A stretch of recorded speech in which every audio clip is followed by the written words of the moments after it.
கர்த்தருடைய பரிசுத்த நாமத்திற்கு மகிமை உண்டாவதாக. தேவன் அருளிய மினிஸ்ட்ரி மூலமாக உங்களோடு தொடர்பு கொள்வதிலும் அந்த மகிழ்ச்சி அடைகிறோம். இன்றைக்கும் இந்த நாளிலும் தேவன் நமக்கு கொடுக்கிற வார்த்தை 1 கொரிந்தியர் 10ஆம் அதிகாரம் 13ஆம் வசனம். மனுஷருக்கு நேரிடுகிற சோதனையே அல்லாமல் வேறே சோதனை உங்களுக்கு நேரிடவில்லை. தேவன் உண்மை உள்ளவராய் இருக்கிறார். உங்கள் திராணிக்கு மேலாக நீங்கள் சோதிக்கப்படுகிறதற்கு அவர் இடம் கொடாமல் சோதனையை தாங்கத்தக்கதாக சோதனையோடு கூட அதற்கு தப்பித்துக் கொள்ளும்படியான போக்கையும் உண்டாக்குவார். ஹல்லேலூயா. கிறிஸ்துவுக்குள் பிரியமானவர்களே, கர்த்தருடைய வார்த்தை கூறுகிறது, மனுஷருக்கு நேரிடுகிற சோதனையே அல்லாமல் வேறே சோதனை உங்களுக்கு நேரிடவில்லை என்று. பிரியமானவர்களே, மனுஷருக்கு நேரிடுகிற சோதனையே அல்லாமல் வேறே சோதனை உங்களுக்கு நேரிடவில்லை. எல்லாருடைய வாழ்க்கையிலுமே சோதனை உண்டு. தேவன் உண்மை உள்ளவராய் இருக்கிறார். உங்கள் திராணிக்கு மேலாக நீங்கள் சோதிக்கப்படுகிறதற்கு அவர் இடம் கொடாமல். பிரியமானவர்களே, நம்முடைய திராணிக்கு மேலாக நம்முடைய வாழ்க்கையிலே சோதனைக்கு தேவன் அனுமதி கொடுப்பதில்லை. சோதனையை தாங்க நமக்கு பலன் கொடுக்கிறார். அதோடு கூட அதற்கு தப்பித்து கொள்ள போக்கையும் வழி வாசலையும் கர்த்தர் நமக்கு உண்டாக்குகிறார். ஹல்லேலூயா. கர்த்தருடைய பிள்ளைகள் சோதனை நேரத்திலே உபத்திரவங்கள் வரும்போது பொறுமையோடு நாம் இருக்க வேண்டும். ஹல்லேலூயா. ஏனென்றால் நம்முடைய வாழ்க்கையிலே பிசாசானவன் தேவனிடத்தில் அனுமதி கேட்டு நம்மை சோதிக்கும் பொழுது கர்த்தருடைய நாமத்தை நாம் தூசித்து விடக்கூடாது. பொறுமையோடு சகித்து கொள்ள வேண்டும். பாடுகள் உபத்திரவங்கள் வரும்போது நாம் கர்த்தரை மகிமைப்படுத்த வேண்டும். ஒருபோதும் கர்த்தருக்கு விரோதமான வார்த்தைகளை நாம் பேசிவிடக்கூடாது. ஹல்லேலூயா. வேதம் சொல்லுகிறது, யாக்கோபு 1ஆம் அதிகாரம் 12ஆம் வசனத்திலே, சோதனையை சகிக்கிற மனுஷன் பாக்கியவான், அவன் உத்தமன் என்று விளங்கின பின்பு கர்த்தர் தம்மிடத்தில் அன்பு கூறுகிறவர்களுக்கு வாக்குத்தத்தம் பண்ணின ஜீவ கிரீடத்தை பெறுவான் என்று கர்த்தருடைய வார்த்தை கூறுகிறது. நம்முடைய வாழ்க்கையிலே சோதனைகளை சகிக்கும் பொழுது, பிரச்சனைகளை தாங்கிக் கொள்ளும் போது நாம் ஆசீர்வதிக்கப்பட்ட சந்ததியே. நாம் உத்தமன் என்று விளங்கின பிறகு கர்த்தர் நமக்கு ஜீவ கிரீடத்தை தருகிறார். சோதிக்கப்படுகிற எவனும் நான் தேவனால் சோதிக்கப்படுகிறேன் என்று சொல்லாதிருப்பானாக. தேவன் பொல்லாங்கினால் சோதிக்கப்படுகிறவர் அல்ல என்று கர்த்தருடைய வார்த்தை மிகவும் தெளிவாக கூறுகிறது. அவனவன் தன் சுய இச்சையினாலே இழுக்கப்பட்டு சிக்குண்டு சோதிக்கப்படுகிறான். பிரியமானவர்களே, அவனவன் தன் சுய இச்சையினாலே இழுக்கப்பட்டு சிக்குண்டு சோதிக்கப்படுகிறான். இன்றைக்கு அனைவருடைய வாழ்க்கையிலே தங்கள் சுய இச்சையினாலே இழுக்கப்பட்டு அதிலே சிக்கப்பட்டு சோதிக்கப்படுகிறார்கள். வேதத்தில் நாம் வாசிக்கிறோம், 1 தீமோத்தேயு 6ஆம் அதிகாரம் 10ஆம் வசனத்திலே, பண ஆசை எல்லா தீமைக்கு வேறாய் இருக்கிறது. சிலர் அதை இச்சித்து விசுவாசத்தை விட்டு வழுவி அநேக வேதனைகளாலே தங்களை உருவ குத்தி கொண்டு இருக்கிறார்கள் என்று கர்த்தருடைய வார்த்தை கூறுகிறது. 9ஆம் வசனத்தில் நாம் வாசிக்கும் பொழுது, ஐஸ்வர்யவான்களாக விரும்புகிறவர்கள் சோதனையிலும் கண்ணியிலும் மனுஷரை கேட்டிலும் அழிவிலும் அமிழ்த்துகிற மதிகேடும் சேதமுமான பலவித இச்சைகளிலே விழுகிறார்கள் என்று நாம் பார்க்கிறோம். ஒரு மனிதனுடைய வாழ்க்கையிலே பண ஆசை இருக்கக்கூடாது. பண ஆசை இருக்கும் என்றால் எல்லா தீமைக்கும் அது வேறாய் இருக்கிறது. இன்றைக்கு அனைவருடைய வாழ்க்கையிலே பண ஆசை என்கிற இச்சைகளிலே விழுந்து சோதனையிலே கண்ணியிலே அகப்பட்டு கொள்கிறார்கள். கர்த்தருடைய பிள்ளைகள் ஒவ்வொரு நாளும் நம்மை நாமே ஆராய்ந்து பார்க்க வேண்டும். நம்முடைய வாழ்க்கையிலே பிரச்சனைகள் எதற்கு வருகிறது, பாடுகள் எதற்கு வருகிறது என்பதை ஆராய்ந்து பார்க்க வேண்டும். ஏன் நம்முடைய வாழ்க்கையில் இந்த சோதனையை தேவன் அனுமதித்தார் என்பதை பார்க்க வேண்டும். உங்கள் திராணிக்கு மேலாக நீங்கள் சோதிக்கப்படுகிறதற்கு அவர் இடம் கொடாமல் சோதனையை தாங்கத்தக்கதாக சோதனையோடு கூட அதற்கு தப்பித்து கொள்ளும்படியான போக்கையும் உண்டாக்குவார் என்று கர்த்தருடைய வார்த்தை தெளிவாக கூறுகிறது. பிரியமானவர்களே, சோதனையை தாங்க நமக்கு பலன் கொடுப்பார். யோபுவின் வாழ்க்கையிலே சோதனைகள் வந்தது. அந்த சோதனையை தாங்க கர்த்தர் பலன் கொடுத்தார். முடிவிலே கர்த்தர் அவரை ஆசீர்வதித்தார். அவர் தேவனை தூசிக்கவில்லை.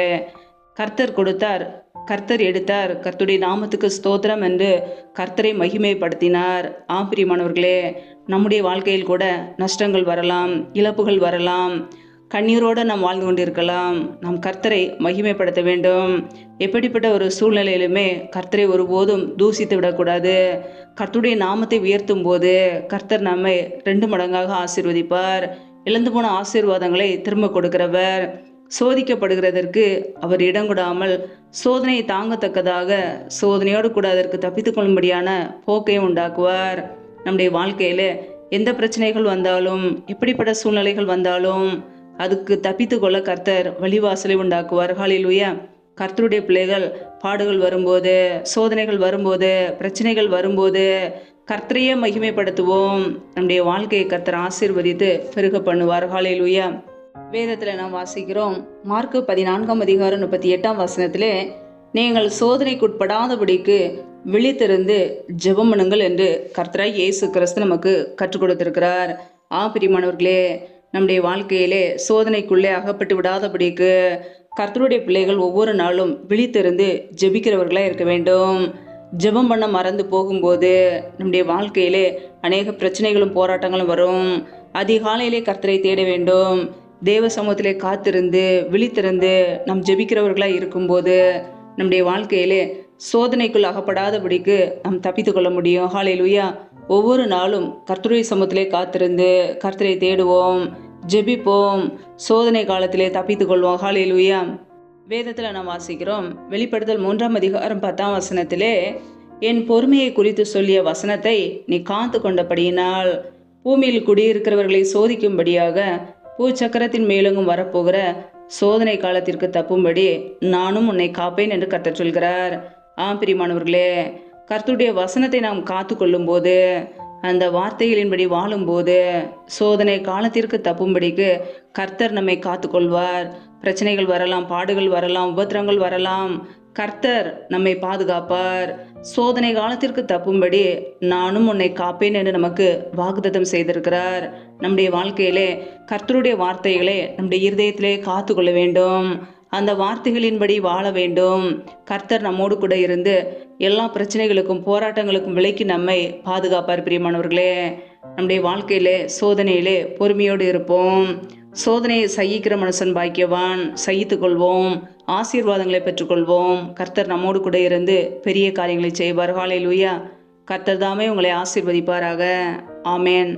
நம்மை நாமே தேவ சமூகத்திலே தாழ்த்தி அர்ப்பணித்து ஜெபிப்போம். ஜெபம். எங்களை அதிகமாய் நேசிக்கிற எங்கள் அன்பின் பரலோக தகப்பனே, மெய் துதிக்கிறோம், ஸ்தோத்திரிக்கிறோம் அப்பா. இந்த இரவு வேலைக்காக மெய் துதிக்கிறோம், ஸ்தோத்திரிக்கிறோம்.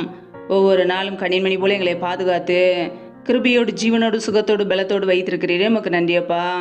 நல்லவரே மெய் துதிக்கிறோம், வல்லவரே மெய் துதிக்கிறோம், மகிமை உள்ளவரே மெய் துதிக்கிறோம். நேற்றும் என்றும் என்றும் மாறாத எங்கள் அன்பு நேசரே மெய் துதிக்கிறோம் அப்பா. இணைந்திருக்கிற ஒவ்வொரு குடும்பங்களையும் உடைய கரங்களிலே தருகிறோம். கர்த்தர் தாமே ஒவ்வொரு குடும்பங்களையும் ஆசீர்வதிப்பீராக. பிள்ளைகள் செய்கிற வேலைகள், தொழில்கள், வியாபாரங்கள் எல்லாவற்றையும் ஆசீர்வதிங்கப்பா. கையின் பிரயாசங்களை பெருக பண்ணுங்க. கையின் பிரயாசங்கள் தேவையில்ல செலவுக்கோ, வீண் செலவுக்கோ, மருத்துவ செலவுக்கோ, வட்டின்னு சொல்லி போகாதபடிக்கு என் தேவன் ஆசீர்வதிங்க. அப்படியே நன்மையினால் நிரப்புங்கப்பா. யாரெல்லாம் பலவீனத்தோடு, சோர்வோடு, வியாதியோடு கஷ்டப்படுகிறார்களோ கர்த்தர் அவர்களை தொட்டு சுகமாக்குவீராக. அப்படியே சுகமாக்கும் கரம் பிள்ளைகளை தொட்டு சுகமாக்கட்டும், விடுதலையாக்கட்டும். பலவீனத்திலும் இப்படியே பலன் பரிபூரணமாய் விளங்கட்டும். ஆசீர்வதிங்க. யாரெல்லாம் கடன் பிரச்சனையிலே, உபத்திரவத்திலே, கண்ணீரோடு வாழ்கிறார்களோ கர்த்தர் அந்த குடும்பங்களை சந்திங்கப்பா. பிள்ளைகளை கடன் கொடுக்கிறவர்களே மாற்றுங்க. தரித்திர நிலைமைகள், வறுமைகள் எல்லாம் இயேசு கிறிஸ்துவின் நாமத்தினால நீங்கி போகட்டும். கர்த்தர் அற்புதம் செய்வீராக. உடைய கரங்களில் அர்ப்பணிக்கிறோம். எந்தெந்த குடும்பங்களிலெல்லாம் கணவன் மனைவிக்கிடையே பிரிவினையோடு பிரச்சனையோடு வாழ்கிறார்களோ, குடும்பத்தில் சமாதானம் இல்லாமல், நிம்மதி இல்லாமல், கண்ணீரோடு வாழ்கிறார்களோ கர்த்தர் அந்த குடும்பங்களை சந்திங்க. குடும்பத்தில் தெய்வ சமாதானத்தை கொடுங்க. உடைய கரங்களிலே தாழ்த்துகிறோம். எந்தெந்த குடும்பங்களிலெல்லாம் திக்கற்றவர்களாய் தனிமையோடு வாழ்கிறார்களோ, கணவரால் கைவிடப்பட்ட ஒரு நிலைமையில யாருமே இல்லாமல் கஷ்டப்படுகிறார்களோ என் தேவன் அவர்களுக்கு உதவி செய்யுங்கப்பா. திக்கற்ற ஒவ்வொரு பிள்ளைகளுக்கும் நிறைய தகப்பன். என் தேவன் உதவி செய்ய போகிற கிருபைக்காக உமக்கு ஸ்தோத்திரம், ஸ்தோத்திரம், ஸ்தோத்திரம். எந்தெந்த குடும்பங்களிலெல்லாம் வேலை இல்லாமல் கஷ்டப்படுகிறார்களோ பிள்ளைகள் படிப்பு ஏற்ற நல்ல வேலைகளை ஏற்படுத்தி கொடுங்க. தடைகள் எல்லாவற்றையும் நீக்கி போடுவீராக. யாரெல்லாம் கர்ப்பத்தின் கனிக்காக ஜெபிக்கிறார்களோ என் தேவன் அந்த பிள்ளைகளை ஆசீர்வதிங்கப்பா. தடைகள் எல்லாவற்றையும் நீக்கி போடுவீராக. உடைய கரங்களிலே தாழ்த்துகிறோம். இந்த இரவு நேரத்தில் இன்பமான தூக்கத்தை கொடுங்க. சொப்பன தரிசனங்களோடு எங்களோடு கூட பேசுங்கப்பா. வரப்போகிற காரியங்களை வெளிப்படுத்துங்க. அதிகாலையில் எழுந்து உடைய சமூகத்திலே காத்திருக்க உம்மை துதிக்க உடைய நாமத்தை உயர்த்த எங்களை அர்ப்பணிக்கிறோம். சத்துரு கொண்டு இருக்கிற போராட்டங்கள், பிரச்சனைகள், மரண பயங்கள், இருளின் அதிகாரங்கள், ஆபத்துகள், நாசமோசங்கள், தீமைகள், விக்னங்கள் எல்லாவற்றுக்கும் விலகி எங்களை பாதுகாத்து கொள்ளுங்க. உடைய ரத்த கோட்டைகளை எங்களை அர்ப்பணிக்கிறோம். உடைய கிருபைகளை அர்ப்பணிக்கிறோம். நீரே எங்களுக்கு பாதுகாப்பு, நீரே எங்களுக்கு அடைக்கலம். நாங்கள் நம்பி இருக்கிறவர் நீர் ஒருவர் மாத்திரமே. உம்முடைய சமூகத்திலே தாழ்த்தி அர்ப்பணித்து ஜெபிக்கிறோம். எல்லா துதி கன மகிமை எல்லாம் ஒருவருக்கே செலுத்துகிறோம். இயேசு கிறிஸ்துவின் மூலம் ஜெபிக்கிறோம் ஜீவனுள்ள நல்ல பிதாவே. ஆமேன். கர்த்தர் தாமே உங்களையும் உங்கள் குடும்பங்களையும் ஆசீர்வதிப்பாராக. ஆமேன். Thanks for watching. Please subscribe our channel. Click the like and share. Click the bell. God bless you.